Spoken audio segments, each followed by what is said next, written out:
Настоятелям мечетей Таджикистана новые знания даются тяжело. Большинство, возможно, в силу возраста все еще пользуются кнопочными телефонами. Так что работу в интернете они перекладывают на более молодых помощников, говорят сами священнослужители. Для многих стало откровением, что в соцсетях так много говорят о религии. Это позволит настоятелям мечетей существенно расширить свою аудиторию.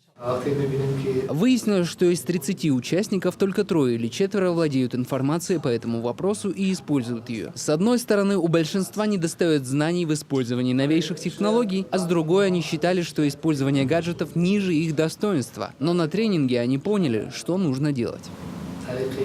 Курс онлайн-грамотности совсем короткий, всего 1 день, и многому научить за это время нельзя, говорят организаторы. Главное, чтобы настоятели мечетей уловили тенденции соцсетей и умели размещать ответы на задаваемые вопросы. Детально изучаем с ними факт-чекинг, то есть мы показываем им, в каких мессенджерах, какие есть группы, где можно, какие вопросы задают молодые люди и как на них следует отвечать.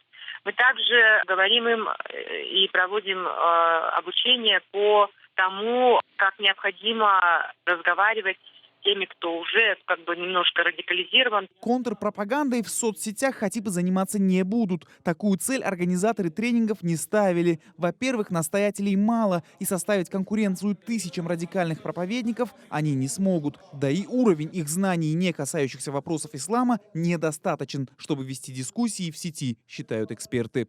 Я не думаю, что, допустим, проведя 1, 2 или даже энное количество тренингов, это можно выработать в них. Почему? Потому что уровень их образования или вообще стратегия их образования, так как они его получали, она такая очень классическая, и они, большинство из них не могут быть по уровню своего мировоззрения, образования или навыков быть активными в медиапространстве.